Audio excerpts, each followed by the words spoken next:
I can remember reading about a black veteran who served honorably overseas and came back to this country, and in an altercation with the sheriff in one of the southern towns, the sheriff attacked him with a blackjack and beat both of his eyes out. Oh man, look, the incredible mistreatment of black servicemen in this country before they went overseas is a shameful chapter in American history. And unfortunately, some of us, black people who were in position to make changes, were pawns of white people and did not. For example, I don't want to say anything that will make you liable, but I think I can prove all of this. General B.O. Davis was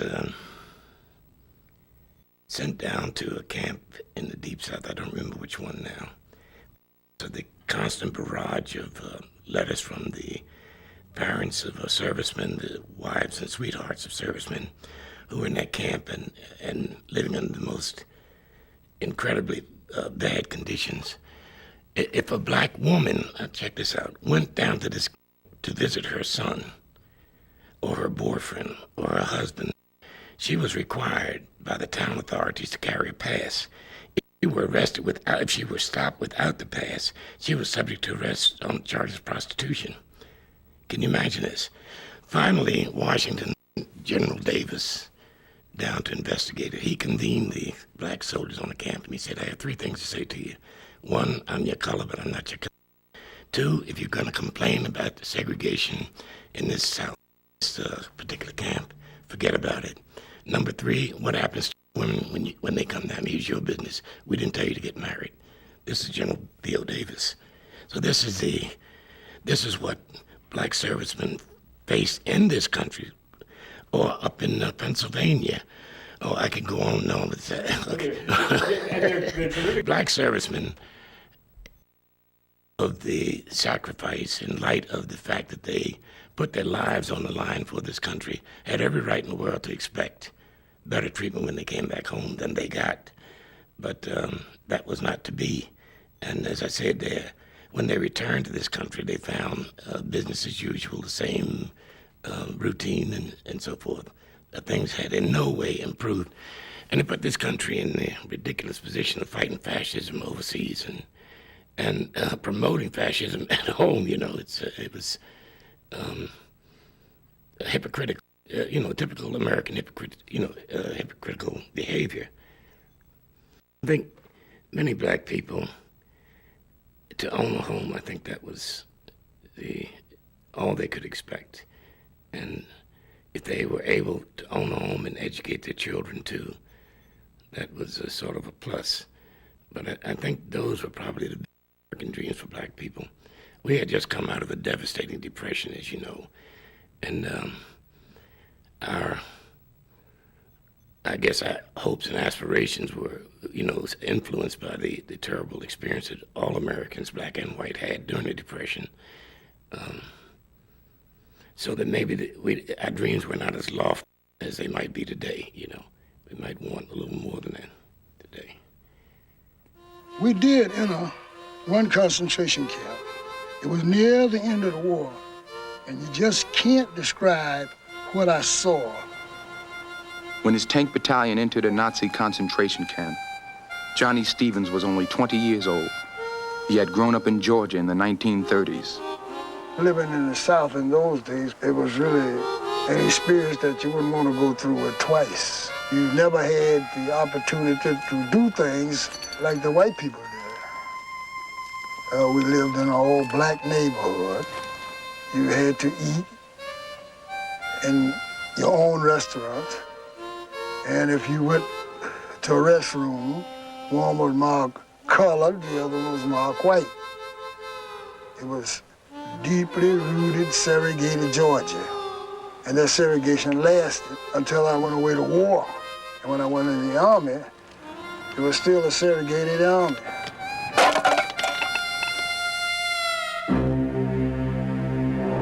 Americans who knew all about Southern racism and lawlessness were little aware of the violently racist state being built in Germany by Adolf Hitler and the Nazi Party. Nazism exploited belief in racial purity and fear of racial degeneration, a fear that was widely held in German society.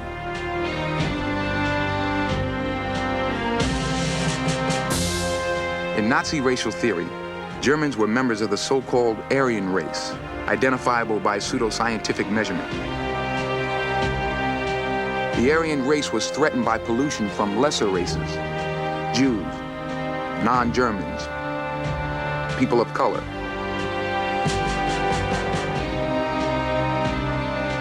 It is the Jews, Hitler declared, who bring Negroes into the Rhineland, with the clear aim of ruining the white race by the resulting bastardization. Like the Jews, people of color were considered intartata, degenerate. The Nazis promoted their supposed racial superiority wherever they could. German boxer Matt Schmeling was sent to America to take on the heavyweight champion Joe Louis, the Brown Bomber.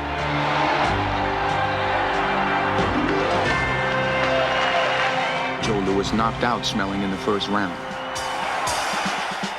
Joe Louis was like an idol to all American young men at the time.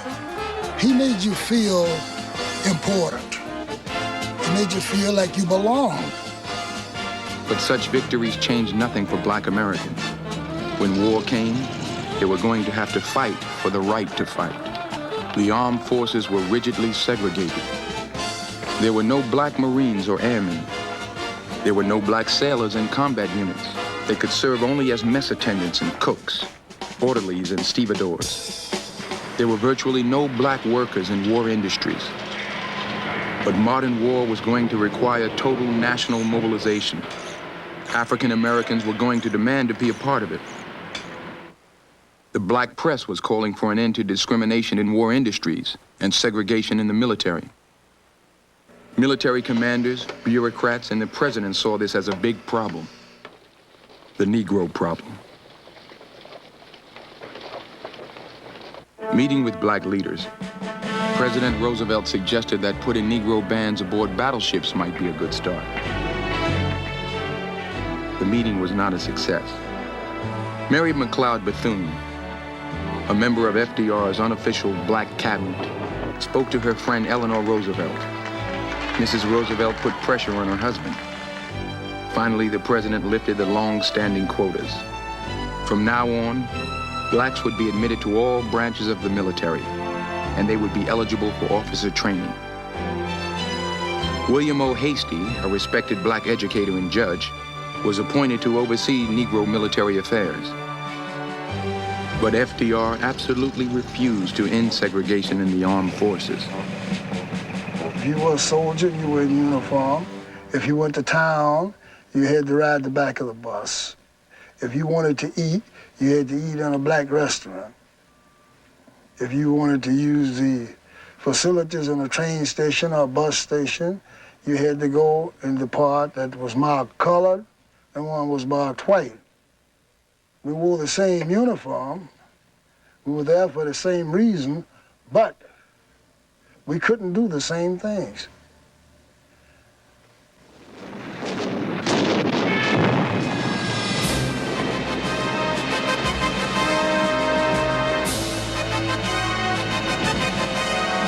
When war came, it seemed certain that things would change for black servicemen.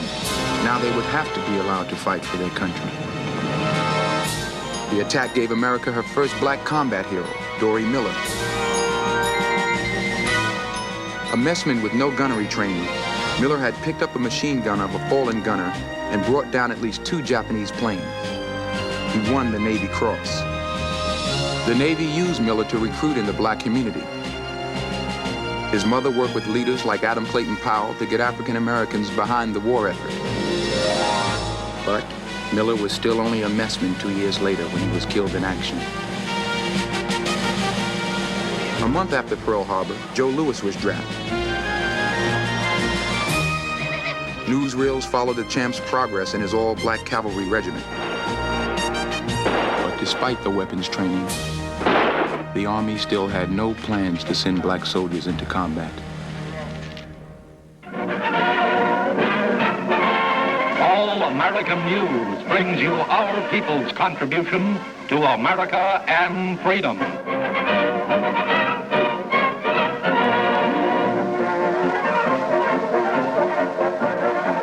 Richmond, Virginia is all out for the bond drive. The All-American News was the only newsreel made especially for black audiences, seen in black communities across America. It proclaimed black support for America's war. Making a lovely appearance indeed were the WACs in their smart uniforms, and of course the Boy Scouts, sturdy citizens of tomorrow. Many bond buyers make their purchases in theaters. Roosevelt Wharton, a chauffeur, and his wife Anna Wharton, a beautician, seen in a Washington, D.C. theater lobby. They have just bought a $1,000 bond, which is their 10th. When Picatinny Arsenal at Dover, New Jersey needed more workers to make more ammunition for our fighting forces, the appeal was to Harlem. African Americans adopted Winston Churchill's V for Victory sign, but theirs stood for victory in the struggle for rights and opportunities as well. 12 months after Pearl Harbor, 500,000 black men had been inducted into the armed services. They were going to be fighting on two fronts, abroad and at home. Abroad against enemies who were out to establish racial hierarchies worldwide. At home against the everyday racism of American life. Two New York City buddies, Leonard Smitty Smith and E.G. McConnell, just reached the age of enlistment in 1942. What made you go in the service? Man, I just wanted to get in here. I felt, you know, just like you. You know, gung-ho. Yeah, but I had to go in the service because I was doing things wrong in school, so I had a choice. Either mess up or go into the service. Well, so what made you volunteer for the tanks? Well, I tried to go into the Air Force, but you know, they wasn't taking blacks at that time. Yeah, So therefore, they told me the next best thing was to go into the Army, so I signed up for Army and volunteered went to Army. Well, I just felt it was a patriotic duty. That's why I wanted to go, and I wanted a piece of action. Oh, well, I wanted to keep out of trouble, because if I didn't, I'd have been sitting up in jail somewhere. So that's why I signed up, because the policeman came to my house and told my mother, either he straightened up or go into the service. So my mother said, what do you want to do? I said, let me go into the service. She signed the papers, and I went in. Well, Mac, when you went down, and when you enlisted, would you go by yourself?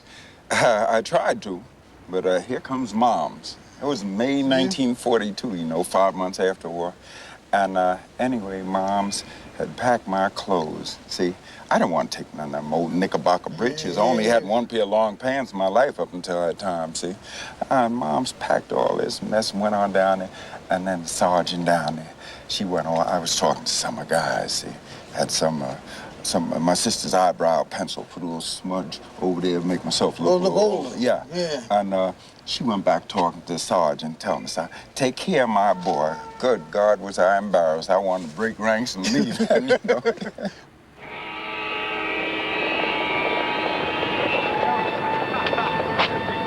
We shipped out for Fort Knox, Kentucky.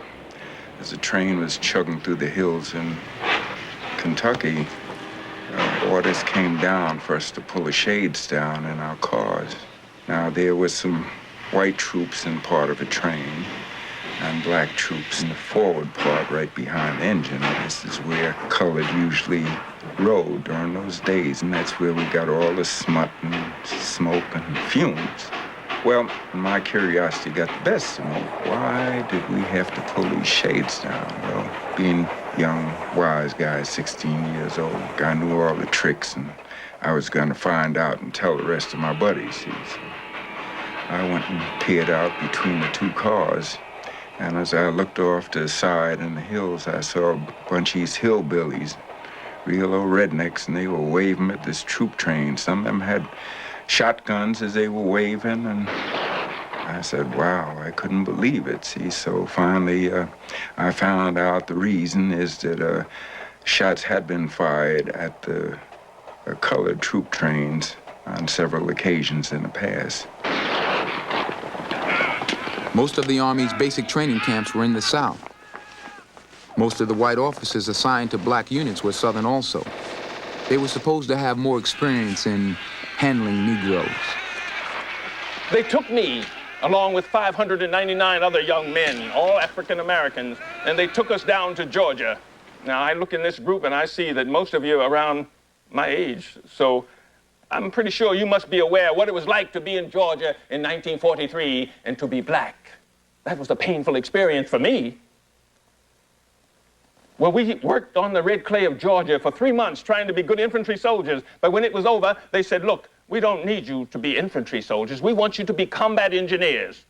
And so the 183rd Engineer Combat Battalion was born. Despite the promises made by the government and the Army, only a few model combat units were developed, largely for their public relations value. Among them was the 761st Tank Battalion, one of the 3 black armored battalions the Army formed. The Army could choose from among the very best to fill the few places in the 761st. Preston McNeil, Wilbur Denson, Walter Woodson, William McBurney. They and the other men of the 761st knew they were an elite unit. Their motto was, "Come out fighting." But the Army had little intention of using them in battle. Well, we came into the Army in 1942. Then we were shipped down to Fort Knox, Kentucky. Then from Fort Knox, Kentucky, we went down into Louisiana. And we took a lot of training down there on maneuvers in Camp Claiborne, Louisiana, and that's where we ran into a lot of the fellas from the South that joined us, and we became very close as comrades and friends and whatnot, and that's where most of the Northerners learned about the segregation of the South. My comrades did not understand segregation, so I explained to them about segregation because I was raised under segregation. And they couldn't understand the signs as colored, white. I said, well, I'm used to this, and this is what y'all have to get used to as long as you're in the southern states. But it took time to get to them. I preached to them every night. They called me hardboiled Charlie and all kinds of names, but it didn't bother me. A lot of them refused to listen and went to town and got in a little trouble. Then they realized that they didn't mess with them Southerns in the South. We had our own barracks. We had our own movies. We had our own PX. We couldn't go into the main PX, and it was rough. Down south, when I went to town, they told us to go to town with a little Southern boy because I was 17 years old. I really didn't know what discrimination was about. But I said, no, I'm going to town by myself. And I went to town. When they got into town, I went through a field and got on the wrong side of town. When I got on the wrong side of town, I was in the store going to buy some things that this man was going to sell me, and 2 white MPs came in. They asked me what was I doing there and how did I get there, and I explained to them how I got there. And then that's when they told me, well, we're going to escort you back to your side of the town. I said, all right. I said, can I buy my things? He said, no, you can't buy anything here. So when we got back to my side of the town, there were some black MPs. And they said, well, what happened? He says, well, he just walked on the wrong side of the town, and we just brought him back over there. But these MPs, they whipped my butt and put me in jail. Because all they were told is that any time black do something wrong, whip him. And that's what happened. Johnny Holmes was a corporal in Charlie Company. I never ever remembered speaking to a white soldier. The only whites that I spoke to was my commanding officer, my company commander, only if I was asked a question and only if I was told to do something. That was the only time I've ever spoken to a white soldier during that period. We went into this, we went into the little town. We were told by our officers to go in and pick up some supplies. So we went into the little town. I got out of the truck. We were in a 6x6.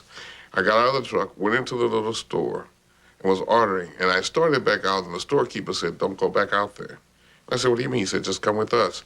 And he put me underneath the porch. And I saw this comrade of mine, my friend, being dragged up and down the street behind a car. They had tied a rope to the car and to him and was dragging him up and down the street until he died. And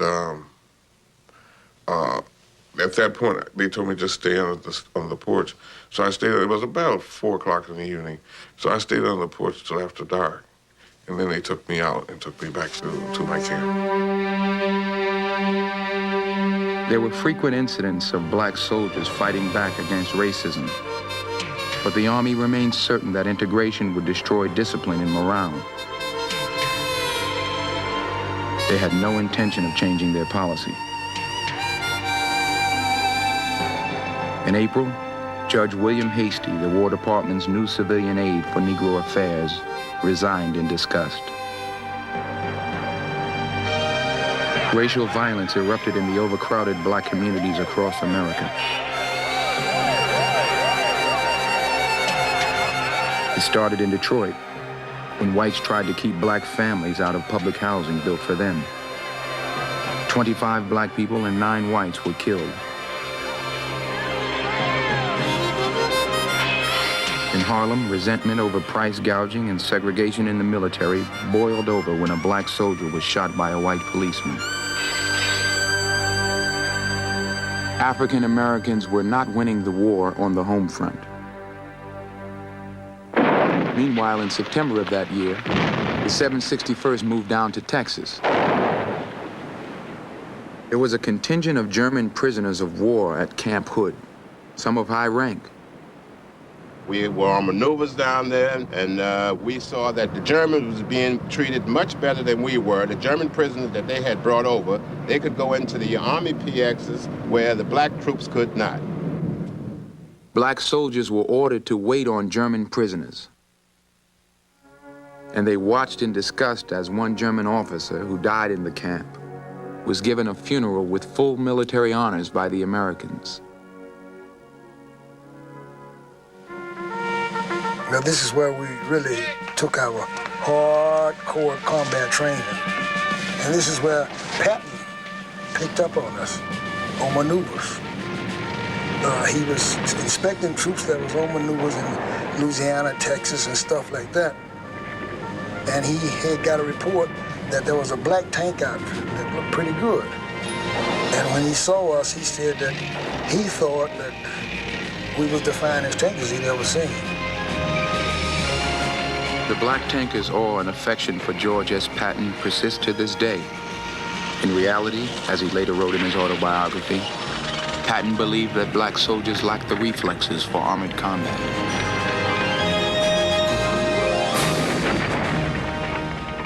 You must remember that during World War II, we had 2 armies, one white army and one black army. And there was no integration of the races. As a result of that, the USO also had separate production companies or groups. And I was in charge of all of the USO productions having to do with black entertainers. Now, in case you don't know what USO Camp Shows was, USO Camp Shows was the organization that was set up to furnish entertainment to American troops all over the world during World War II. On June 6, 1944, the Allies staged the largest invasion in the history of war. 200,000 troops, supported by thousands of planes and ships, tanks and vehicles, landed on Omaha Beach. But one of the best trained armored units in the Army wasn't there. The 761st had been left at home. Casualties were high as they tried to break out at the beachhead they had won. Tank losses were high also. The Sherman tanks had gas engines and often exploded in flames when hit. Tankers called them Ronsons. Life expectancy was short inside of them. Desperate for trained tankers, the Army at last sent for the 761st. Young men who had never left their country before, looking forward with eagerness and some fear to doing at last what they had been trained to do. The 761st was about to go to war. In August 1944, PFC E.G. McConnell and his buddies left New York Harbor in a convoy bound for Britain. Our quarters were rough. We were down in the hold of this ship, and we slept in hammocks, and the hammocks were attached to these poles. They were 5 high, not double-decker, but 5 high. You had to climb a pole like a monkey and try to get in your hammock without falling. A lot of guys fell down, but usually when they fell, their fall would be broken by falling on top of someone, you know. the going was rough and guys got seasick, and the food on there was nothing. The bread was raw in the middle of it. It seems as though they took the good American rations and stored it to take home to their families, and they fed us all sorts of garbage, porridge, beans, and seaweed, or whatever. In England, there was no history of racial segregation. Britons were mostly ready to accept black troops, but the army spread rumors about black men and white women, about rape, VD, and violence. Things never got better because when we landed in England, they told the English people or whatever European people they came in contact with that we were monkeys and that we had tails and that we couldn't fight, and we were just bringing the tanks up for the white boys to fight with. This is the message that they spread throughout Europe. And you wouldn't think that your own countrymen would do this to you, but they did it to us. African-American Army nurses stationed in England weren't allowed to treat white Americans. Since there weren't enough black casualties, the nurses were assigned to treat German prisoners of war. Only when the nurses rebelled against this duty were they allowed to treat American soldiers of all races. Everyone is treated the same when it comes to dying, said the American General J.C. Lee. In October, the 761st crossed the English Channel. It was a day none of those who survived would ever forget. In 1982, 16 of the veterans were reunited in France. They returned to be honored for their part in the liberation of Europe from the Nazi armies.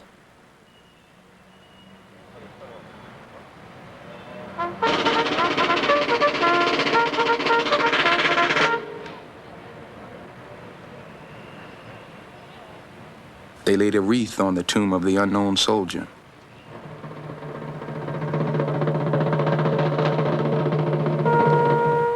All the veterans who attended had their memories. Memories of the last time they came to this country, rolling out in their brand new Sherman tanks in October 1944 onto the sands of Omaha Beach.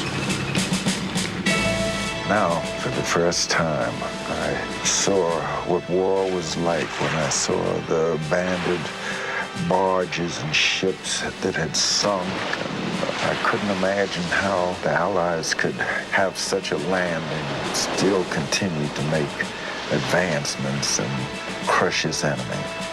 And we were told that we'd have to convoy across France to up where the Third Army front was, which was up around Metz. This is around where General Patton, his drive came to a halt because he ran away from the supply line.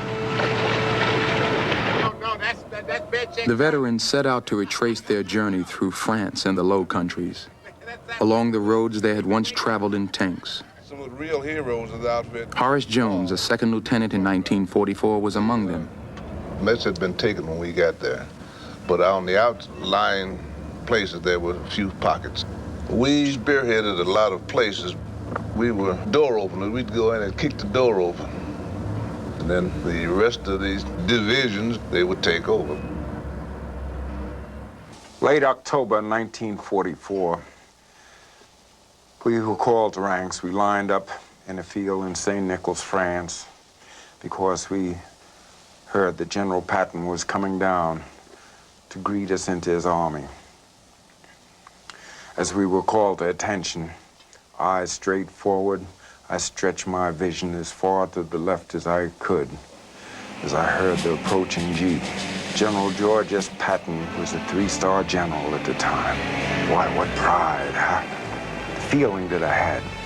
Here's one of the greatest warriors of World War II, and we were going to fight under his command. Out stepped Patton, sparkling, dapper, walked very briskly, stepped up on a half-track, looked at us, gazed at us from left to right, and said, I sent for this unit because I heard you were good, and I have nothing but the best in my outfit. I want you to go up there and kill them goddamn Krauts. I want you to give them a licking. I don't care what color you are, as long as you go up there and kill those Kraut son of a bitches. As he completed his speech, he looked me straight in the eye, with gray eyes. And he said, listen, boy, I want you to go up there and shoot up every goddamn thing you see. I want you to shoot haystacks, church steeples, graveyards, old ladies, children, any damn thing that you see. This is war. Staff Sergeant Johnny Stevens of Company A kept a diary of those days in Europe. November 5th, 1944. Well, here we are, somewhere in France, and we're supposed to go on our first mission today. Only a couple of more hours. I have smoked 2 packs of cigarettes. On its first day in action, the battalion took its first casualties. Their commander, Lieutenant Colonel Paul Bates, was seriously wounded. And the entire crew of Harvey Woodard's M4 were killed. These pictures had been taken just the day before the battle. The tank hadn't been hit. The men seemed to be unharmed. They must have been killed by the concussion of a shell burst directly overhead. Now, the first outfit that we fought with was the New England Division, the Yankee Division, the White D, 26th Division. And the first time that I got wounded was at Hill 309.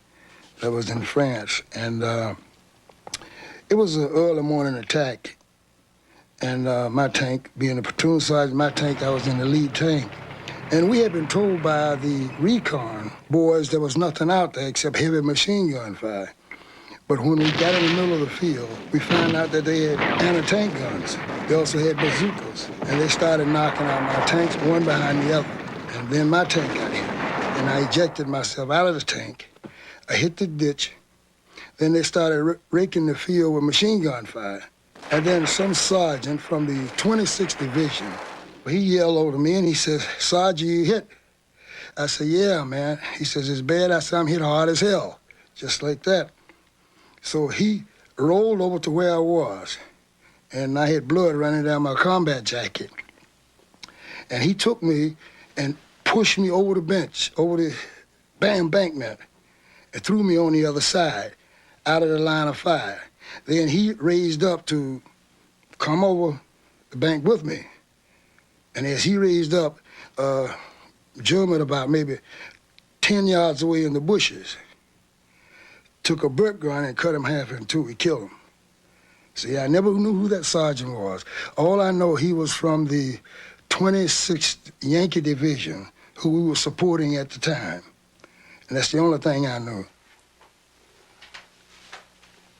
E.G. McConnell, retired now, recreates those days on the Western Front. He has good reason to remember.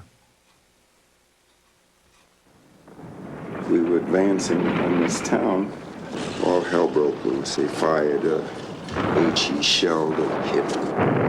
That's all I remember till sometime after dark, when I came to, out in the ditch next to my tank, burning like hell. And all of a sudden we heard over the radio, we had the Germans hit the first tank, the last tank, and it would say Germans all over the place. So we backed up, ran around to the back of the town, and we laid nothing but fire on them, 50 caliber, 30 caliber, and 76 millimeter, all in the HE.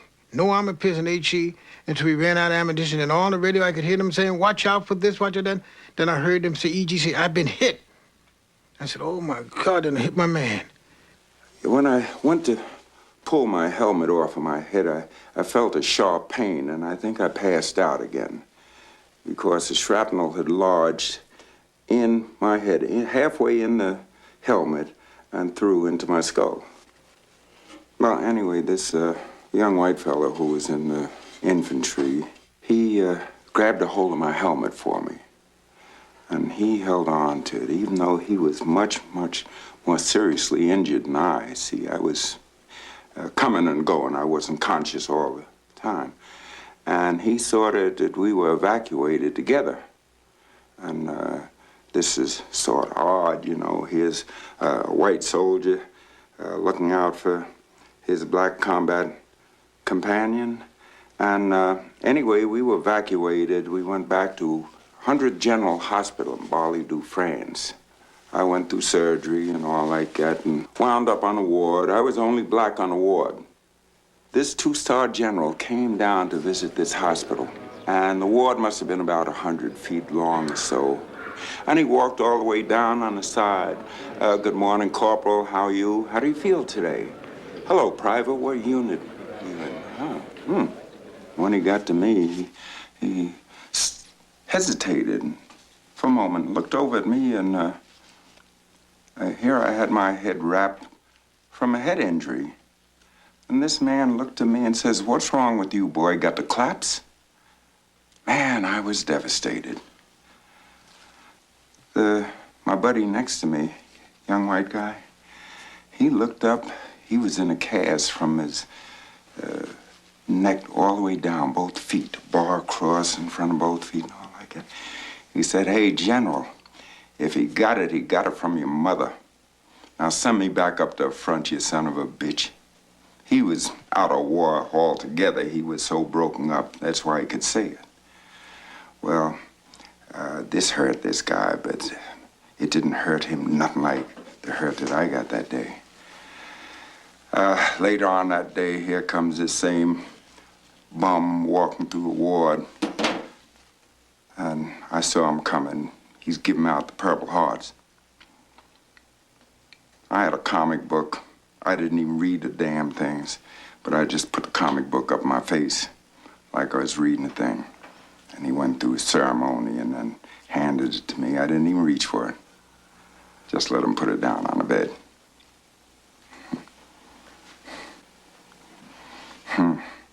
Boy, I'm telling you, my country, 'tis of the sweet land of bigotry. The German commanders had assembled 28 divisions, supported by hundreds of tanks, along a weak spot in the Allied offensive. On December 6th, they attacked, stretching and nearly cutting the Allied line. The Battle of the Bulge had begun. Well, to me, I'd say the German soldier was the best piece of fighting machinery that the world has ever seen. They were dedicated the same as we were. They believed in what they were fighting for. And when a man is fighting for a belief, it's difficult to change his mind. They've been hit. The Russians, the Americans, the British, the French, everybody was hitting them, and they kept fighting. See, the German soldier was like a robot. See, that's what made him good. The American soldier was just opposite. They had cooks, bakers, newspapermen, street sweepers, they just put us all together, and they made an army overnight almost. Patton's Third Army, accompanied by the black armored units, raced northward to Bastogne, where the German advance had surrounded an American airborne division. December 16th. Well, it's here. The great German counterattack. Pulling out and going north to Belgium tonight. It will take 2 days. It's so cold and the snow and ice is making it tough on tankers.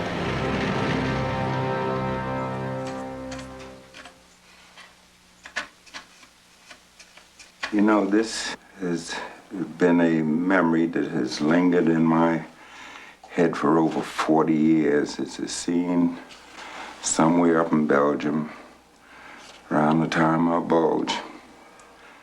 And man, it was one cold blast up there. Beautiful country, but really couldn't appreciate the beauty because behind every tree, a snowbank, we knew it could be very, very deadly. I'll never forget the drone of the tank engines. And the tracks were sort of quiet because it was on the snow. Just advancing the infantry alongside our tanks as we rounded this hilly country and went about our business. These are parts that really omitted from that movie Patton. We were so very, very much involved in the Battle of Bulge. Yet no mention has ever been made of it, about the black tankers, the Black Panther Battalion. The true Black Panthers. The day after Christmas, General Eisenhower called for volunteers from black units. Men trained for combat, but who were assigned to labor and support battalions. Thousands came forward. The only African-American general in the U.S. military, Benjamin O. Davis Sr., had been brought out of retirement to figurehead the black contingents. Brigadier General Benjamin O. Davis arrived. He made a complete inspection tour despite the weather. These scenes are in Belgium. He looked over everything that had to do with Negro troops. As the Battle of the Bulge wore on, the fighting and the dying were becoming integrated. Everything else remained separate.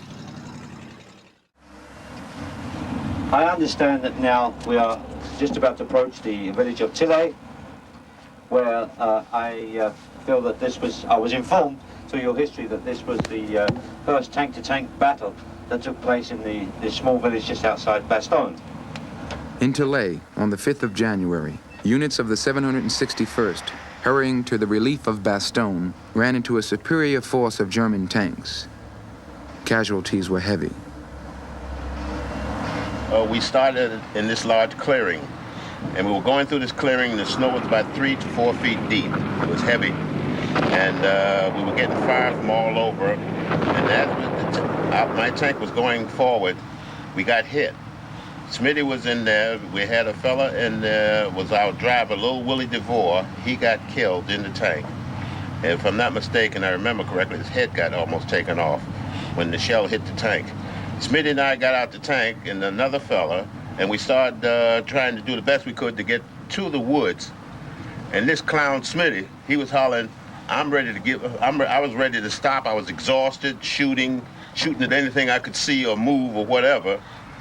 And this clown Smitty was hollering, remember the Savoy. You know how we was doing up at the Savoy and clowning and whatnot, and we were crawling on our butts and hands and fingers trying to get to the woods to try to get out of the enemy fire while they were shooting at us. Outside town, the veterans found a farmer who remembered the battle. But after a few days came the tanks across the wood, in the wood, across directing in the wood, trees, everything. Yeah. And then American forces with cannon, big artillery on the village. Holiday, the 6th of January. Artillery. A barrage. Right. Artillery, yes. And after that, American forces came into the village, but there were a big struggle. Well, these tanks come across there, this is our tanks, boom, our tanks. They were our tanks. There were 18 American tanks destroyed and several German.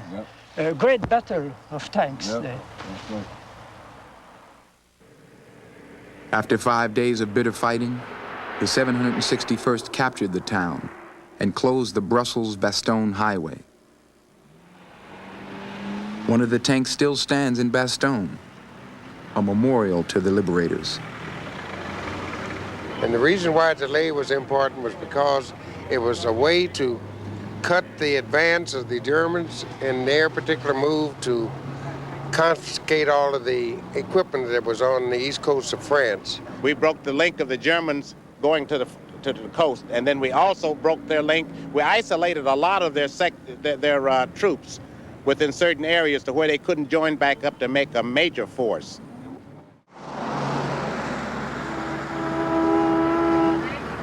The little town Hermie, about 10 kilometers outside of Liège. And we were billeted in these people's homes. And we stayed with a family, Rodelay. And they were just loving type of people. So then when we get in Liège, I looked up the family in the telephone book. The next day, when the bus pulled up, they were naming people. There's Rags, and there's Jack Gilbert, there's Horace, you know. It was something that stirred the soul.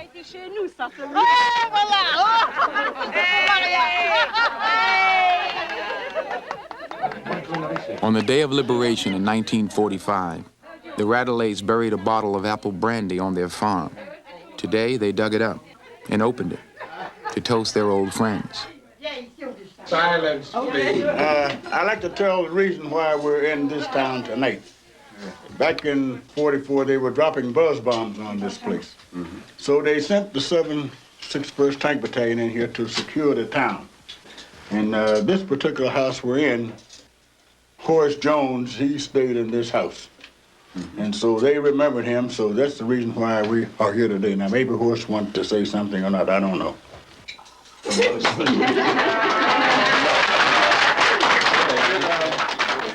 was a pleasure to be with the Radelay family. They treated us very nice.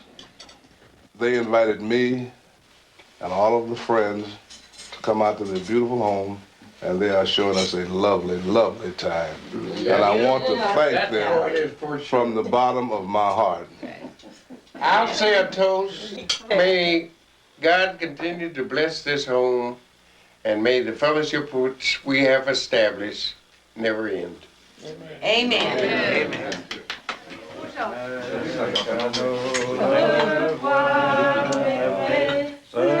Long ago, young African-American soldiers who had known only American society in a segregated army were received here gratefully, accepted as people, and welcomed as heroes.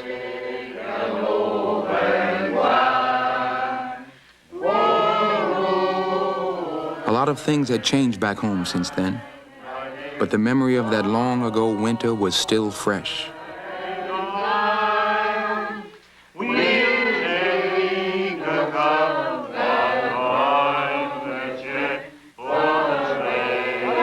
Je vais regarder, hein? Ah oui.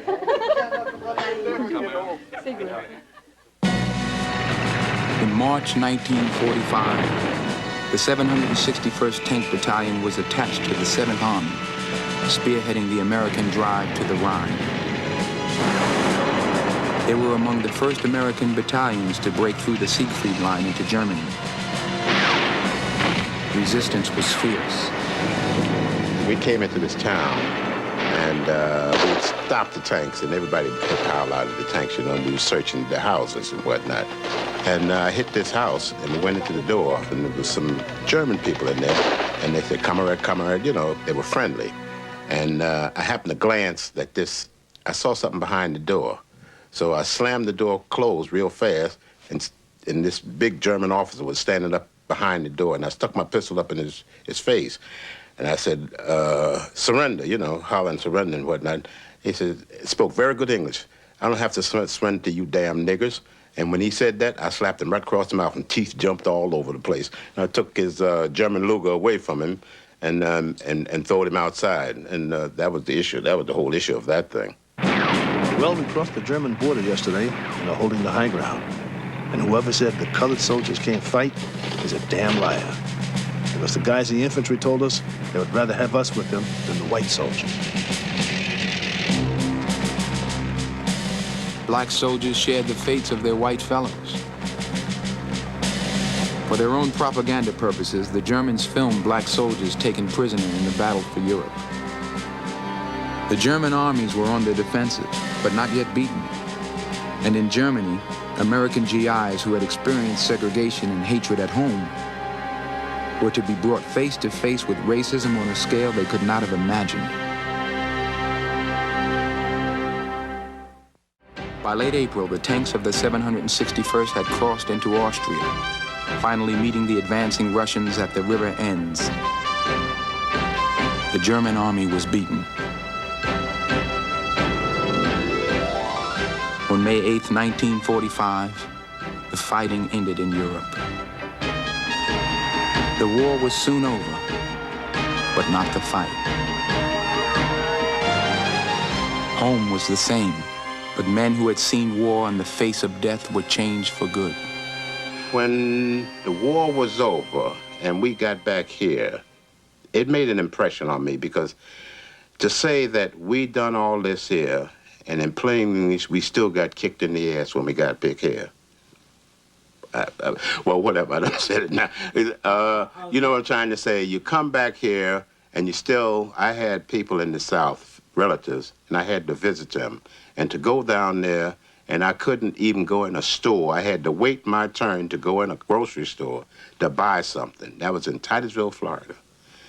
And that was in 1946. I'll never forget it. I had to wait my turn to go in the store to buy a package, a loaf of bread for my aunt.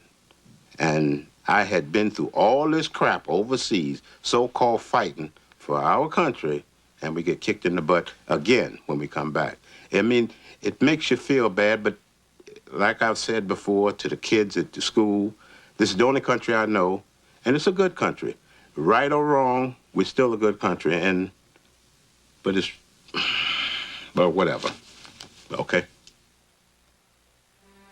America largely ignored the contributions of her black soldiers. It took 33 years for the 761st to be given the Presidential Unit Citation for their extraordinary heroism, the highest award any unit can win.